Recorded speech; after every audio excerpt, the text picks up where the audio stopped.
Bonsoir.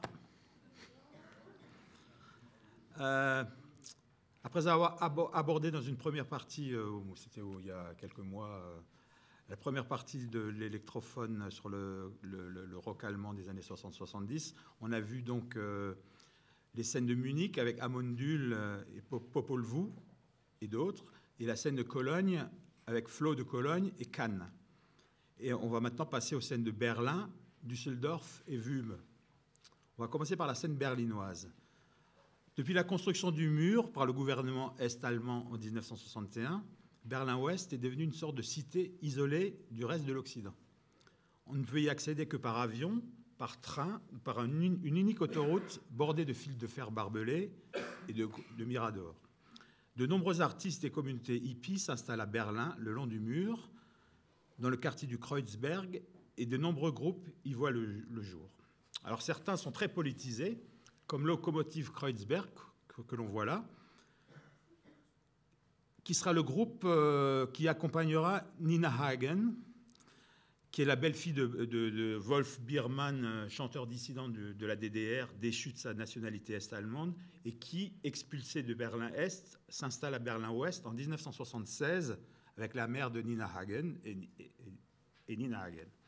Il y a également Tonsteine Scherben, qui ça veut dire débris de terre, d'argile, ou encore collective Rote Rube, ce qui veut dire betterave rouge.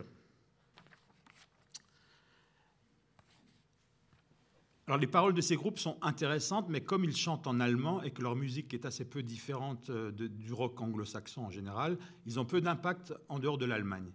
Par contre, d'autres vont créer, en raison peut-être de l'isolement de Berlin-Ouest, un rock beaucoup plus planant et plus cosmique. Les principaux protagonistes de ce mouvement sont les groupes Tangerine Dream, Ashra Temple, Agitation Free, Konrad Schnitzler et Klaus Schulze. Les membres de ces groupes sont, du moins au début, assez interchangeables, puisque Konrad Schnitzler joue du violoncelle dans le premier album de Tangerine Dream, puis fonde son propre groupe Cluster avec un K, avant de poursuivre une carrière solo. Klaus Schulze, avant de se consacrer au synthétiseur et d'entamer lui aussi une carrière solo, a été le batteur du premier album de Tangerine Dream, puis du premier album d'Ashra Temple.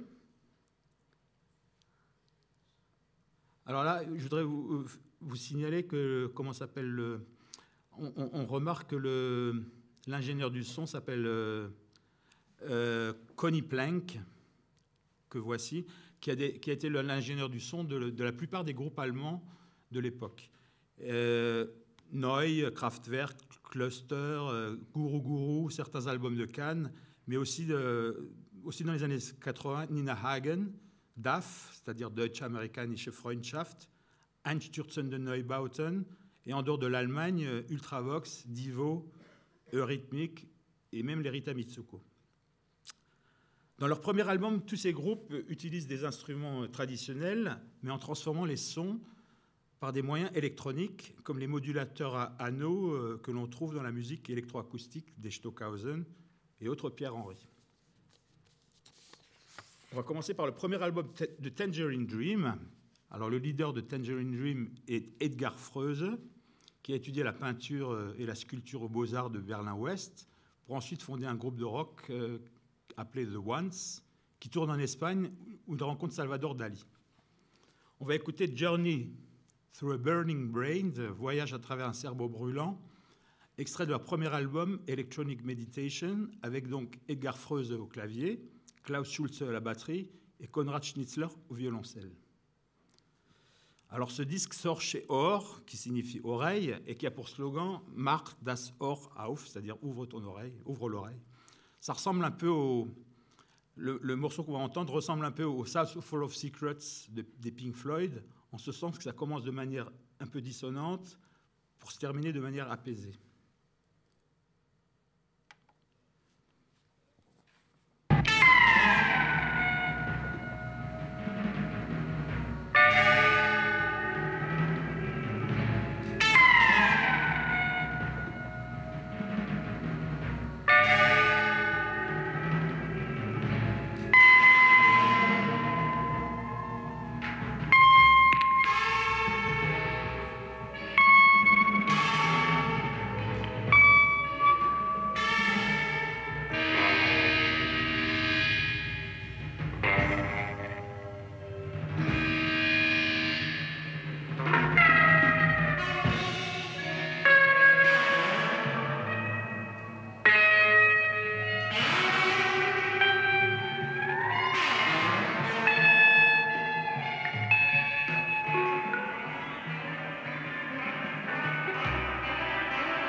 Voici maintenant Schwingungen. Schwingungen, ça veut dire oscillation ou vibration.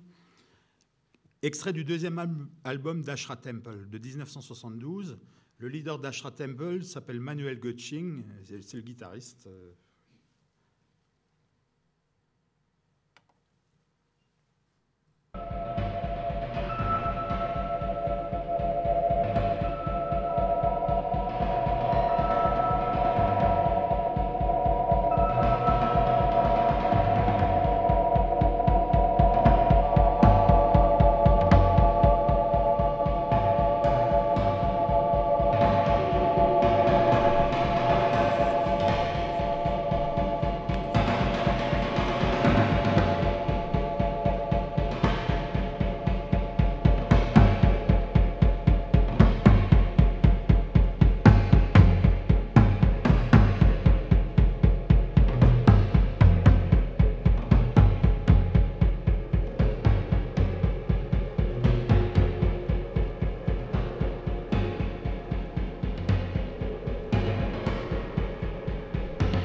En 1972, Ashra Temple sort son troisième album qui s'appelle Seven Up avec Timothy Leary, le pape du LSD, que voici. Alors, Timothy Leary, c'était un professeur de psychologie à Harvard qui avait expérimenté le LSD avec ses étudiants avant que la substance ne soit interdite.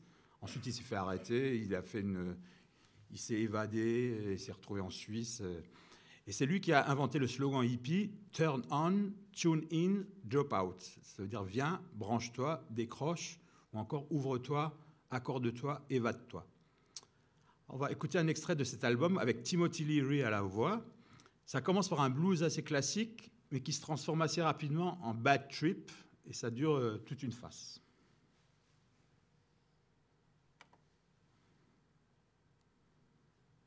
Y a-t-il une vie après la...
la fin des années 60 apparaissent les premiers synthétiseurs ARP,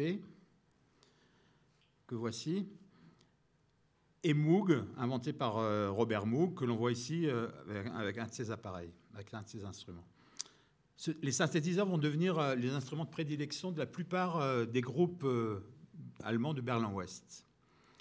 Tangerine Dream utilise les synthétiseurs dès leur deuxième album, Alpha Centauri, sorti en 1971. Alors on va écouter plutôt Birth of Liquid Pleiad, extrait du troisième album de Tangerine Dream, qui s'appelle Zeit, que voici, le temps, de 1972.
On termine avec Tangerine Dream par un extrait de leur quatrième album, Athem, de 1973. Alors on peut noter que Athem, c'est le nom de l'excellente revue, depuis longtemps défunte maintenant, de Gérard Nguyen et Pascal Bussy. Le morceau qu'on va écouter s'appelle Van, qui veut dire illusion.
Klaus Schulze, que l'on voit sur cette photo, c'est l'une des rares personnalités allemandes à se faire connaître dans le domaine du rock sous son seul nom.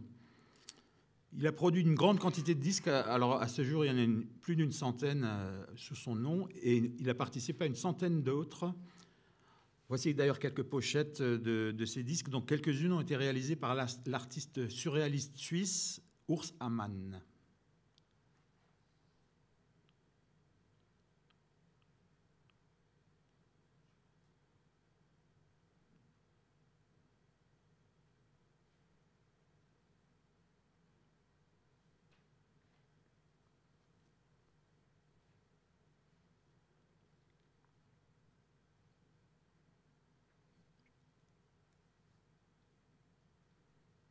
Alors, ça, c'est Body Love. C'est la bande sonore du film porno de Body Love de Lasse Brown, sorti en 1977 avec Lolita Danova, qui était une jeune actrice française de 18 ans, qui n'est autre que Catherine Ringer, la future Rita Mitsuko, dans le rôle principal.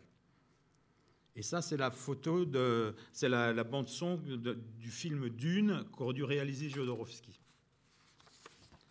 Alors, on va simplement écouter un extrait du premier album de Klaus Schulze qui s'appelle Irrlicht, qui veut dire feu follet, sous-titré Quadrophonische Symphonie für Orchestre und E-Maschine, ce qui veut dire symphonie quadrophonique pour orchestre et machine E pour électronique sans doute, et qui est sorti en 1971. Pour réaliser cet album, il a mobilisé un orchestre symphonique à qui il fait jouer des drôles de partitions. Et le machine n'est pas encore un synthétiseur Moog ou ARP pour qu'il utilisera pour ses albums ultérieurs, mais un simple petit synthétiseur VCS3, celui-ci.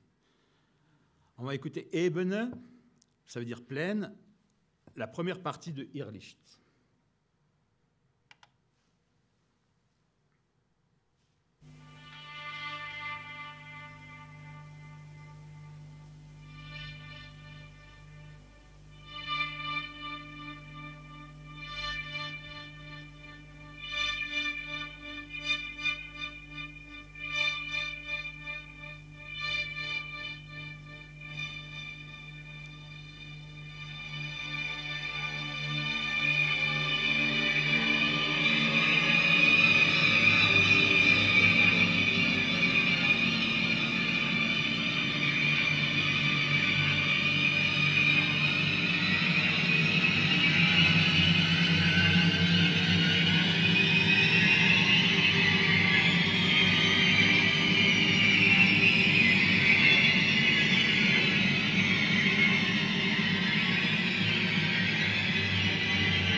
Le groupe Agitation Free est né en 1967 et comme l'écrit Eric de Chaillès dans son livre Au-delà du rock, c'est un peu l'auberge espagnole de l'underground berlinois puisque de nombreux musiciens passent par eux avant d'intégrer les groupes comme Ashra Temple ou Tangerine Dream ou Guru Guru.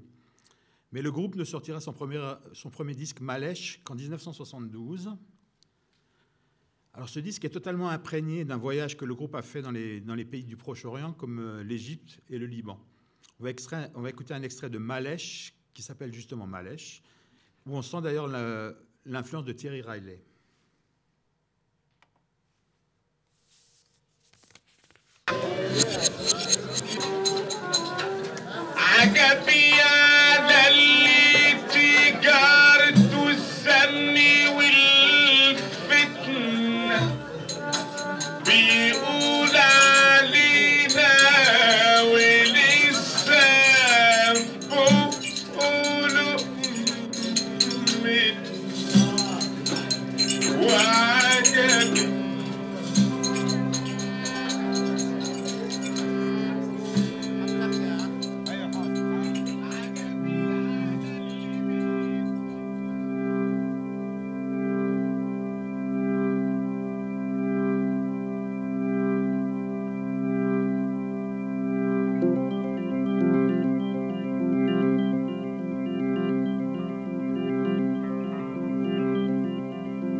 Agitation Free sortira encore 2 albums officiels avant de se séparer. Ça, c'est Second.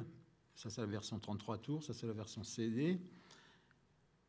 Et le troisième d'Agitation Free a été uniquement produit et distribué en France, car c'est le seul pays où ils ont connu un certain succès. Ça, c'est le dernier disque d'Agitation Free, officiel d'Agitation Free. On va terminer avec la scène berlinoise par un groupe étonnant qui s'appelle Cluster, K-L-U-S-T-E-R. Ce groupe est composé de Konrad Schnitzler, qui était élève de Joseph Beuys à l'Académie des Beaux-Arts de Düsseldorf, puis de Stockhausen à Cologne, Dieter Möbius, étudiant en art graphique, et Hans-Joachim Rödelius, artiste dissident de Berlin-Est. Leur musique se rapproche des compositions électroacoustiques les plus radicales et préfigure ce que sera un peu le rock industriel à la fin des années 70. On va écouter un extrait de leur premier album qui s'appelle Klopfzeichen. Alors, je ne sais pas exactement ce que ça veut dire. Klopfen, ça veut dire frappe, frapper, et Zeichen, ça veut dire signal. Alors, frappe, signal, je ne sais pas. L'album est constitué de 2 longs morceaux qui s'intitulent justement Klopfzeichen Part 1 et Klopfzeichen Part 2. On va écouter un extrait de la première partie, Klopfzeichen.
Voici leur deuxième album qui s'appelle Cluster 2 Osterreich. Osterreich, ça veut dire œuf de Pâques.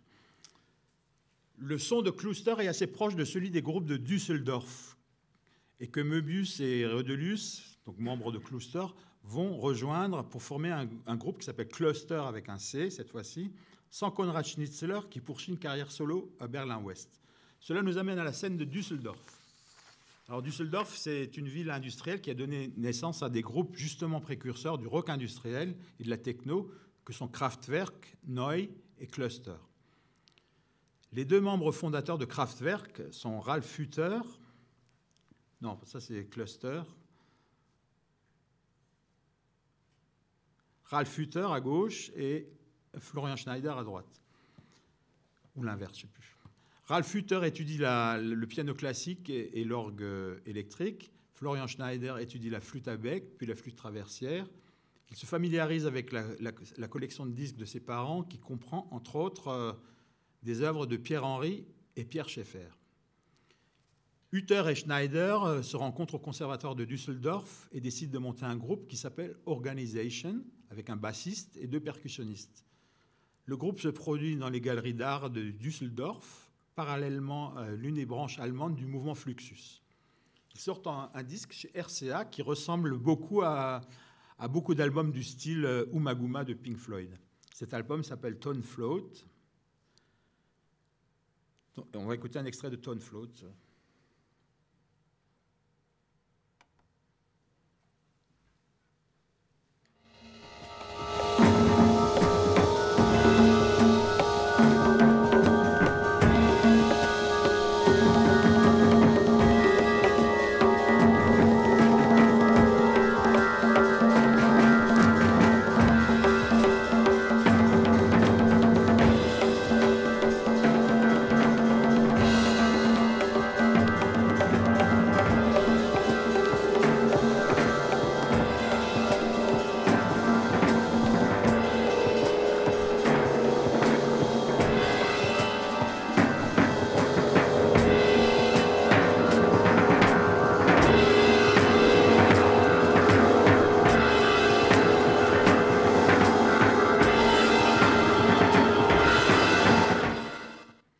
Alors, après cet album, le groupe change leur nom en Kraftwerk, ce qui veut dire centrale électrique. Ce changement de nom traduit parfaitement le nouveau son du groupe et son appartenance à Düsseldorf, capitale de la région la plus industrielle de l'Europe, du moins à l'époque, qu'est la Ruhr. Ils choisissent délibérément un nom allemand et critiquent les groupes qui utilisent des noms anglo-saxons.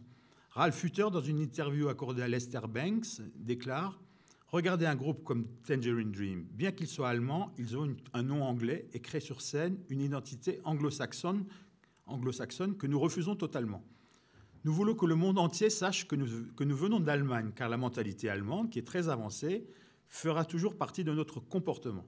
Nous créons à partir de la langue allemande, notre langue maternelle, qui est très mécanique. Nous l'utilisons comme la structure de base de notre musique. » Alors une telle déclaration leur a évidemment valu d'être traités de groupes de droite, voire de néo-nazis. Leur premier disque sort en 1970, Kraftwerk.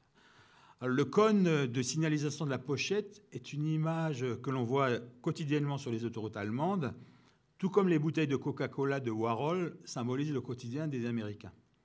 On va écouter Spule 4, ça veut dire bobine 4, extrait du deuxième album Kraftwerk 2.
Klaus Dinger, l'un des batteurs du premier album de Kraftwerk, fonde son propre groupe qui s'appelle Neu, ça veut dire neuf, avec Michael Rother.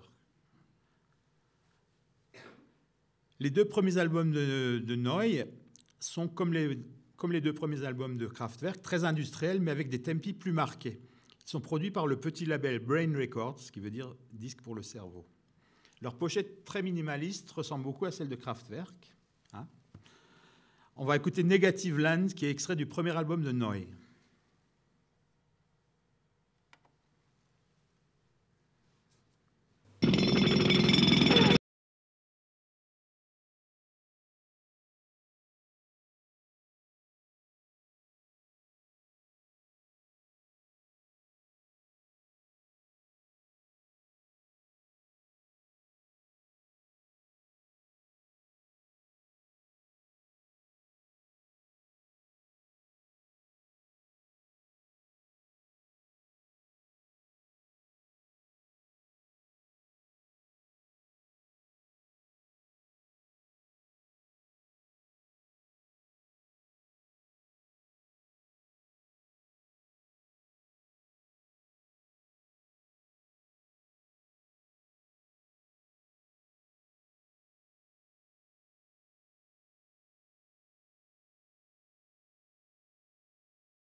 Negative Land est le nom que choisiront en 1979 un groupe américain du genre des Residents. Pour leur deuxième album, Neu 2, la maison Polydor qui leur louait le studio d'enregistrement décide de les en priver plus tôt que prévu pour enregistrer d'autres groupes en fait. Alors qu'à cela ne tienne, les musiciens pallie au manque de morceaux, parce qu'ils n'ont pas eu le temps d'en faire suffisamment, et décident de graver plusieurs fois la même chanson à des vitesses différentes. Par exemple, on va écouter Super en version normale. Nice.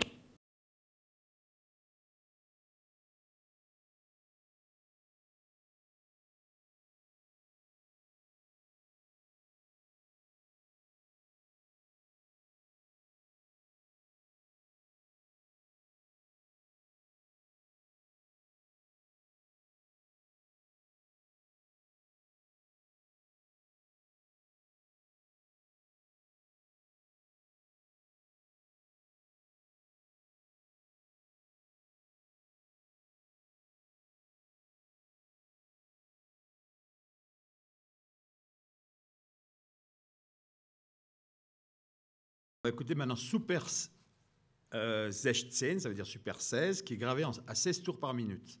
Donc ça ralentit tout, tout est plus grave, etc. On reconnaît à peine le morceau.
Gravé à 78 tours par minute.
Gravé un autre morceau, Schnee, à 78 tours par minute, et ils ont eu l'idée aussi de reprendre Hallo Gallo, un morceau du premier album, mais ils ont, en le transformant en Hallo Eccentrico, en gravant simplement le morceau sur un vinyle au trou excentré. Ils ont fait un trou, ce qui donne un effet de pleurage. Vous avez déjà acheté un disque où vous êtes complètement déçu parce que le trou n'est pas exactement, puis ça fait voilà, Hallo Eccentrico.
Sur le troisième album de Kraftwerk, qui s'appelle Ralph und Florian.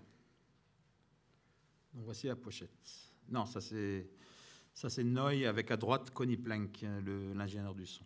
Voilà Ralph und Florian.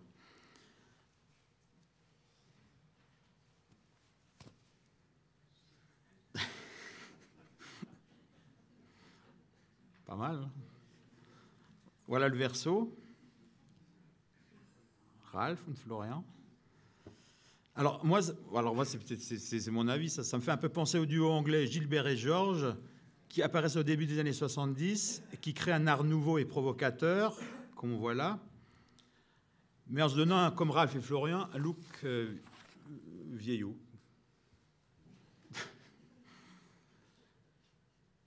Bon, en 1974, Kraftwerk, alors oui, en 1974, Kraftwerk ainsi que d'autres groupes de Düsseldorf comme Cluster révolutionnent complètement leur musique. Ils utilisent des synthétiseurs et des boîtes à rythme qui commencent à apparaître sur le marché, ainsi que des vocodeurs et autres séquenceurs, et composent des chansons pop d'une simplicité déconcertante. Ils avaient été devancés en cela par le morceau Popcorn, qui avait été créé en 1969 par Gershon Kinsley et pour un disque promotionnel du synthétiseur Moog, et qui est devenu un tube planétaire dans l'interprétation du groupe les Hot Butter. On va juste écouter un petit bout de ça.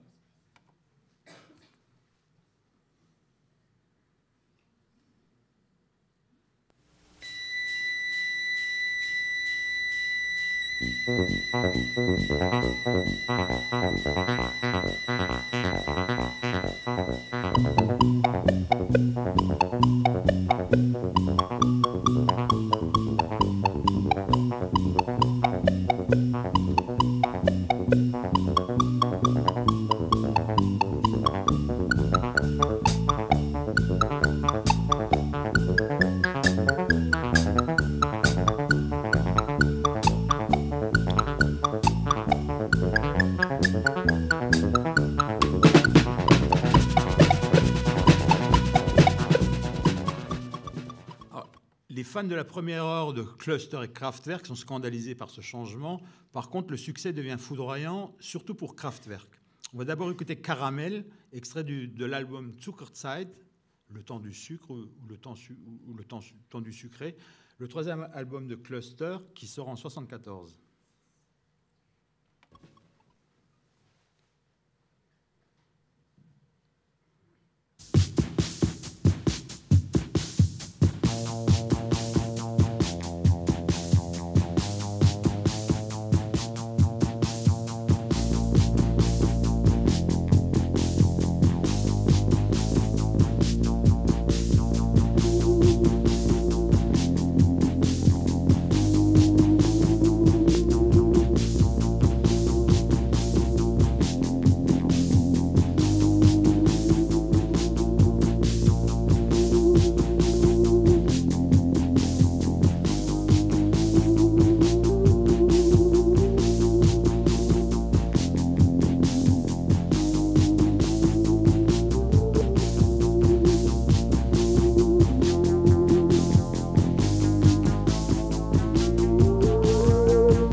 Avant cela, Cluster avait fait 2 albums dans la lignée de ce qu'ils avaient fait avec Konrad Schnitzler à Berlin.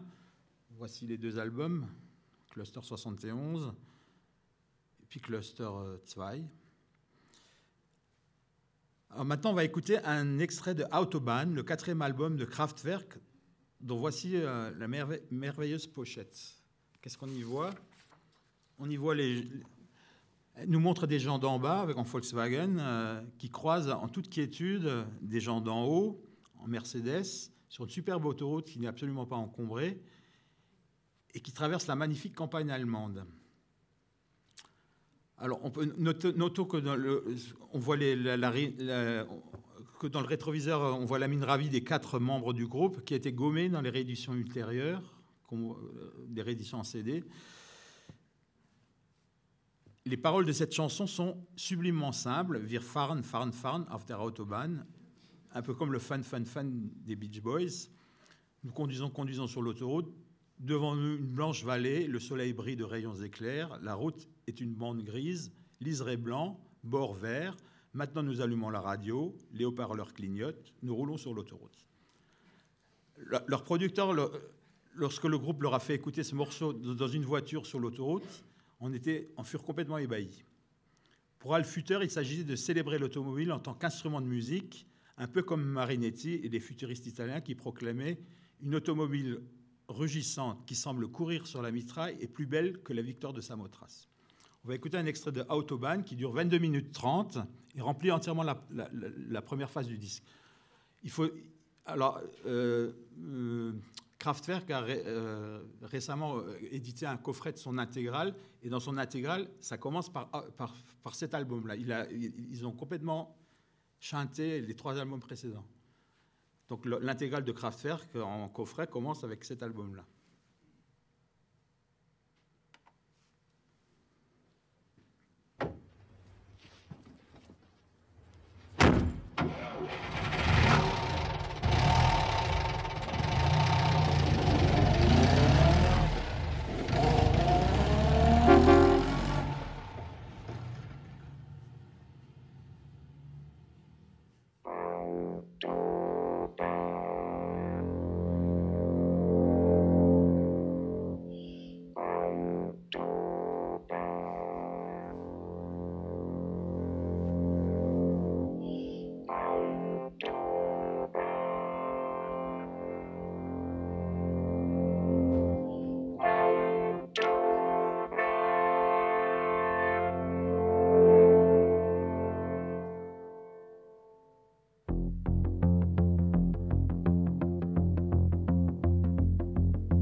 L'année suivante, le Kraftwerk produit son 5e album qui s'appelle Radioaktivität en allemand et Radioactivity dans les pochettes anglaises.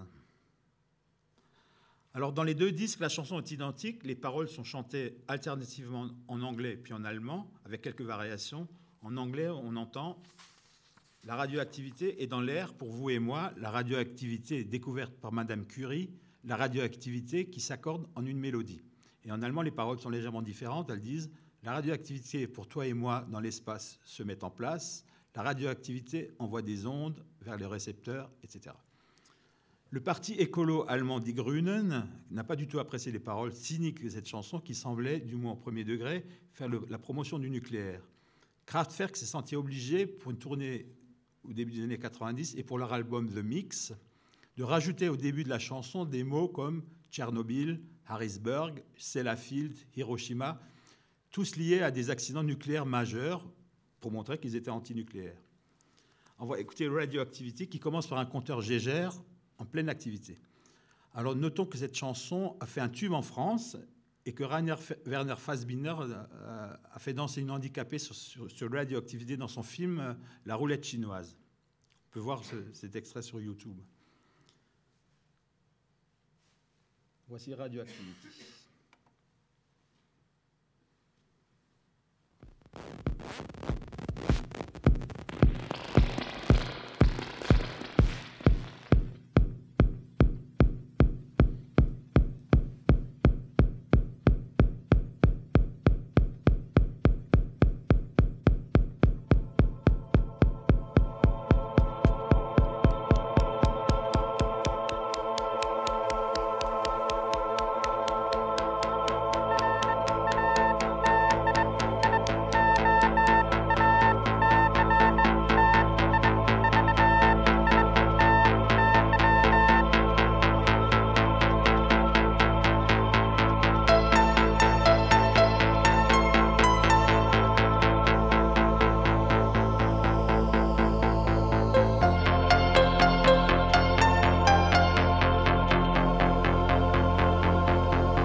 Écoutez le début de la version de l'album The Mix, où ils ont dû changer les paroles.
Après la sortie de Radioactivité, certains commentaires de l'époque était extrêmement virulent à l'égard de l'utilisation du synthétiseur, disant qu'il s'agissait d'un complot visant à empêcher les vrais musiciens de gagner leur vie. On a même dit que Kraftwerk symbolisait la mort de la musique. En effet, à part les voix, tout est artificiel dans Radioactivity, y compris les chœurs. À partir de Radioactivity, Kraftwerk produira tous ses albums en 2 versions, une version allemande et une version anglaise pour l'exportation, avec aussi parfois des versions des 45 tours en français, comme les mannequins.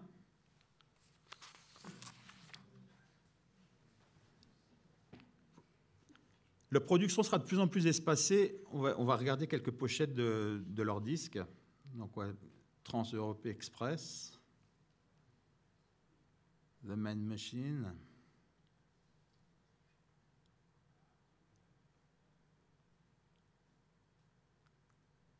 Computer World, début des ordinateurs.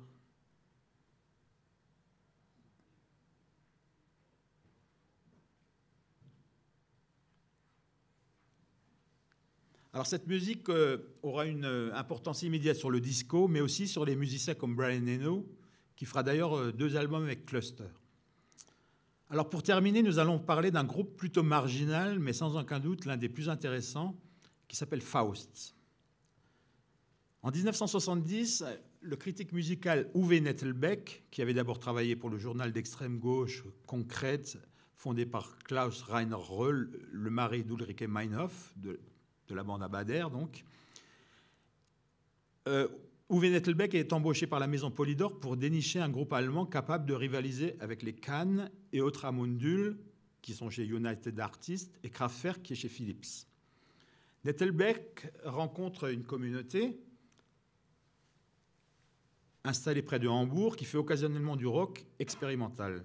Ceux-ci acceptent le projet de réaliser un disque à condition de pouvoir bénéficier à temps complet d'un studio d'enregistrement. Polydor accepte et leur installe un studio d'enregistrement dans une école désaffectée de Wümme, entre Hambourg et Brême.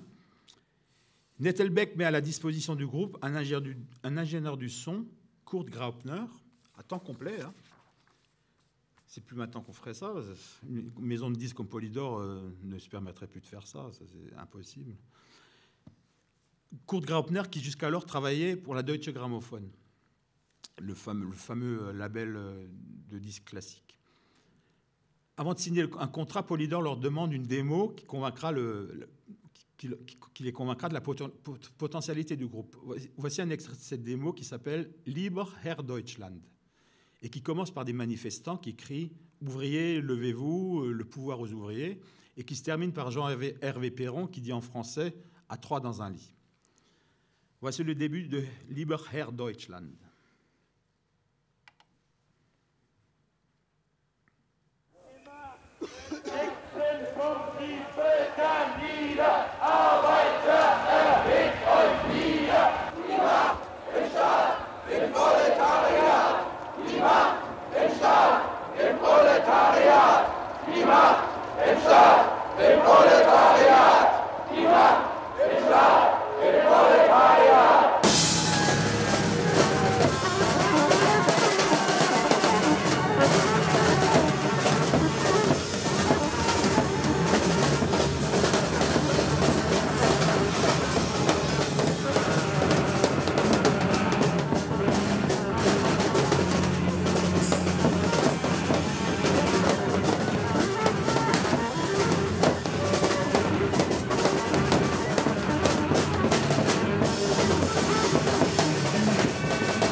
Der zukunftssichere Waschvollautomat ist von oben zu öffnen, damit Sie bügelfreie Wäsche aus dem vollen Spülbad tropfnass und glatt herausnehmen können.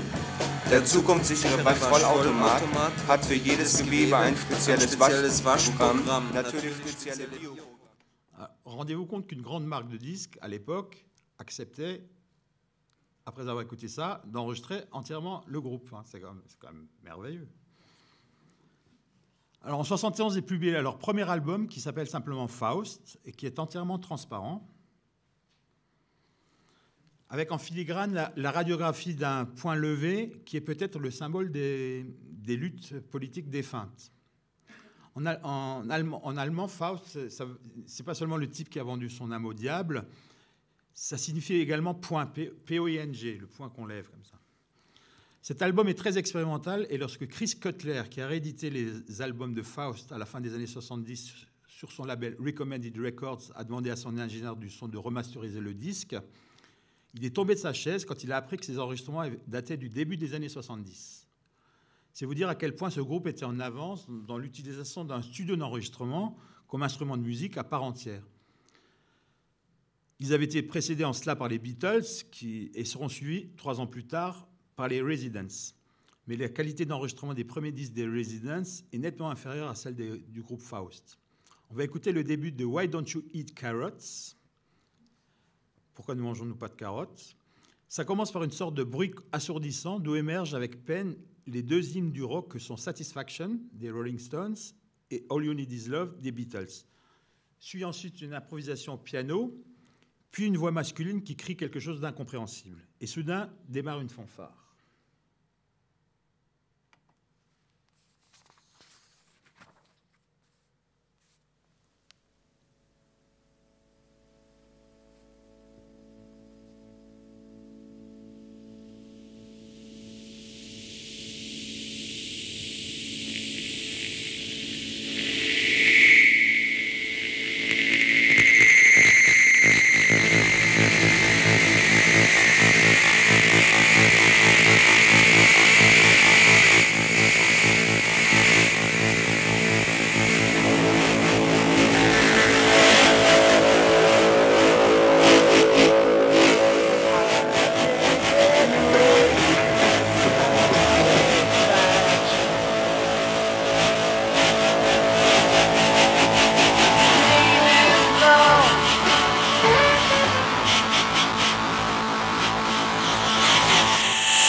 Remarquez que manufactured by Deutsche Grammophon, en fait, c'est le seul disque de rock qui a été fabriqué par la Deutsche Grammophon.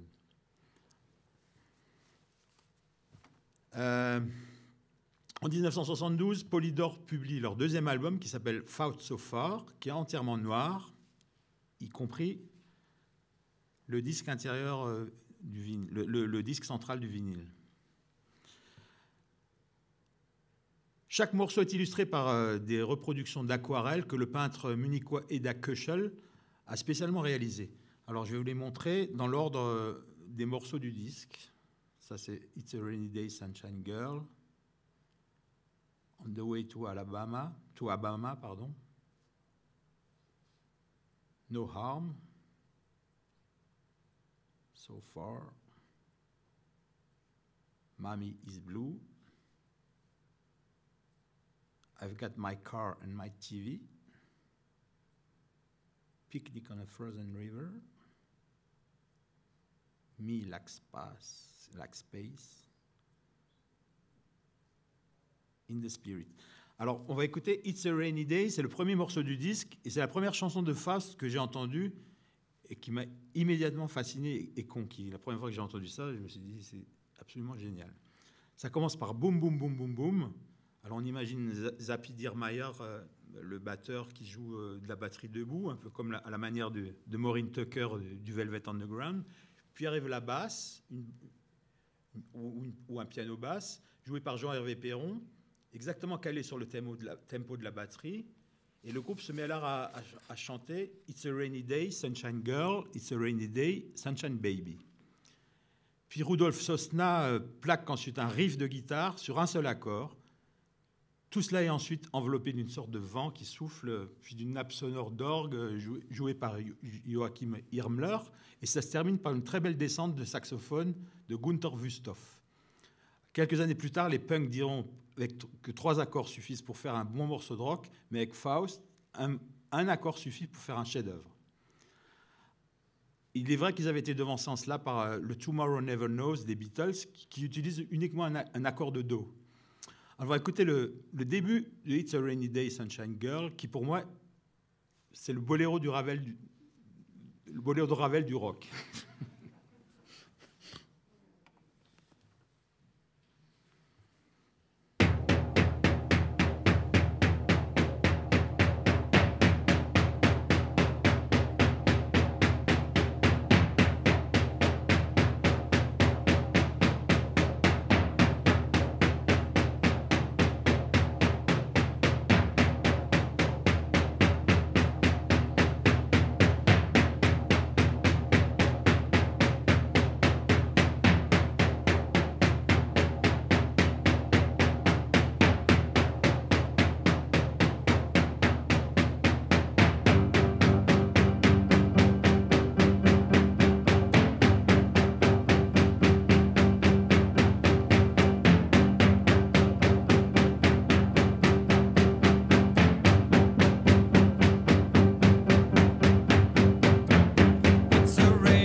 On va écouter à la fin avec la descente de saxophone.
Alors Joachim Irmler, l'un des membres du groupe, dira plus tard qu'ils ont composé ce morceau dans le but de mettre les jeunes en garde contre ce qui risque contre ce que risque de devenir la musique dans le futur s'ils n'y prennent garde. Ça me rappelle Ravel qui disait à propos de son boléro, dont le succès l'avait exaspéré: mon chef-d'œuvre, le boléro, voyons, malheureusement, il est vide de musique. Mais il dit aussi, c'est une œuvre musico-sexuelle quand même. Avec ce disque, après ce disque, les membres de Faust participeront à l'enregistrement du disque de Tony Conrad, compositeur américain de musique minimaliste, Outside the Dream Syndicate. Alors ça, je ne vais pas vous mettre un morceau parce que je passerai dans le prochain électrophone qui aura lieu à l'Arsenal en septembre. Le 19 septembre à l'Arsenal, ce sera sur les compositeurs minimalistes américains. Alors Tony Conrad, donc, Faust a accompagné Tony Conrad pour un disque qui s'appelle Outside the Dream Syndicate. Alors ce disque est sorti sur le label Caroline, une sous-marque de Virgin spécialisée dans la musique d'avant-garde. On écoutera un extrait donc lors du prochain électrophone sur les minimalistes américains. Polydor, mécontent des ventes de Faust So Far, décide d'abandonner les groupes. Ils ont quand même vendu 12 000 disques à l'époque. Hein. Ils s'attendaient à en vendre une centaine de mille, mais bon. Polydor, mécontent donc des ventes de Faust So Far, décide d'abandonner le groupe, mais Uwe Nettelbeck connaît assez bien Richard Branson, le patron de Virgin Megastore, qui vient de fonder son fameux label Virgin, dont le premier disque, Tubular Bells, de Mike Oldfield, est un succès foudroyant. Ce troisième disque de Faust s'intitule The Faust Tapes. Il sort chez Virgin et il est vendu au prix d'un 45 tours. Pour cette raison, il se retrouve assez rapidement dans le top 10 des meilleures ventes, mais très rapidement aussi dans le bac à soldes, car l'auditeur moyen n'a absolument pas compris la démarche révolutionnaire de ce groupe. En fait, chaque face est un collage ininterrompu de divers morceaux qu'ils avaient enregistrés à Vume entre 1970 et 1972. La pochette est très originale puisque le recto consiste en divers articles critiques de leurs premiers albums, parus dans divers magazines, dont Rock and Folk, que je ne sais pas si vous arrivez à lire. Et la verso est une œuvre de Bridge Riley qui s'appelle Crest, un monochrome cinétique de Bridge Riley.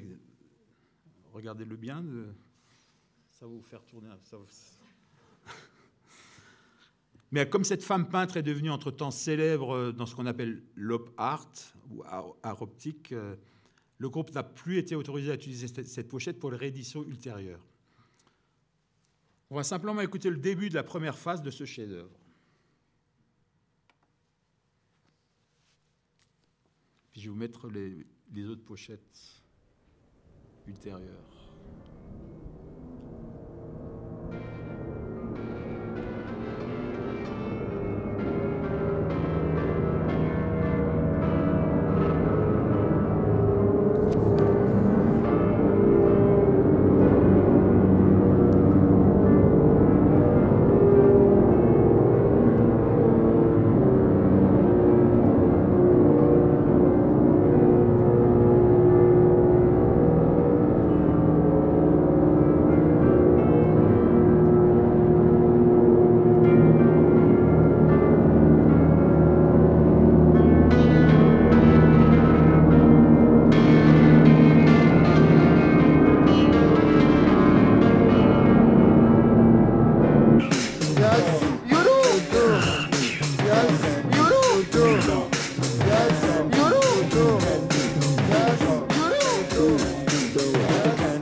certainly you see. It's a warming color in your mind to be.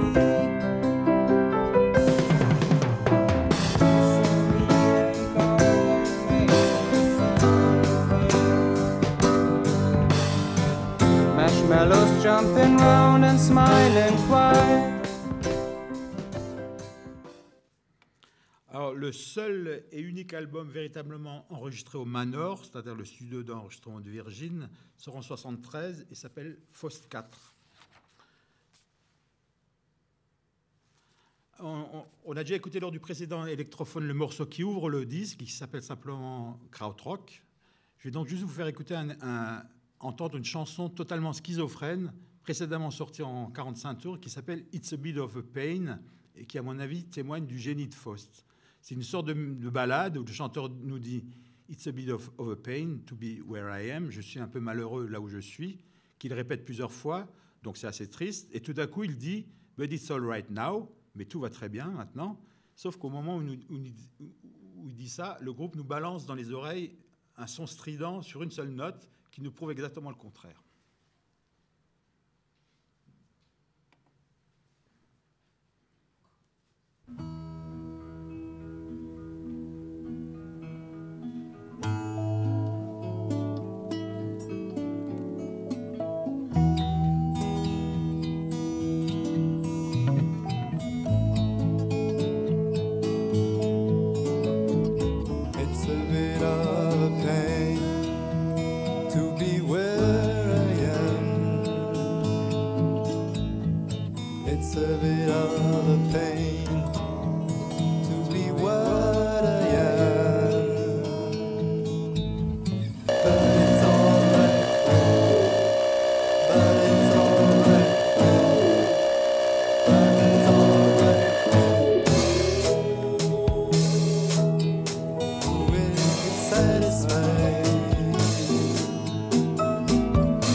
Pour terminer, je vais vous faire écouter un groupe étonnant qui s'appelle Zweistein, après Einstein, Zweistein.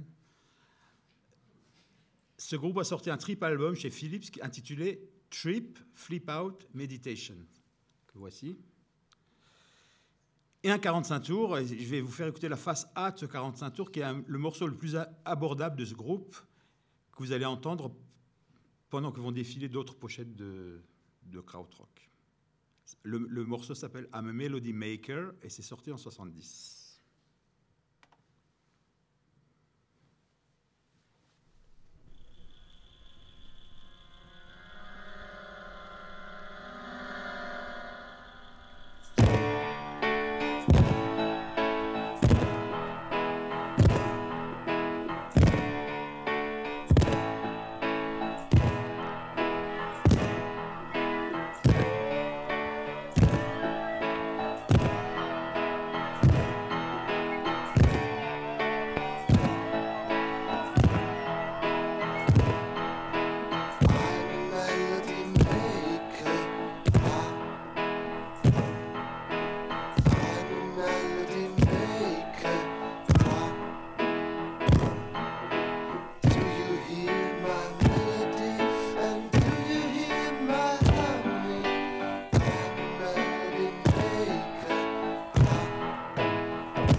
Voilà, c'est terminé.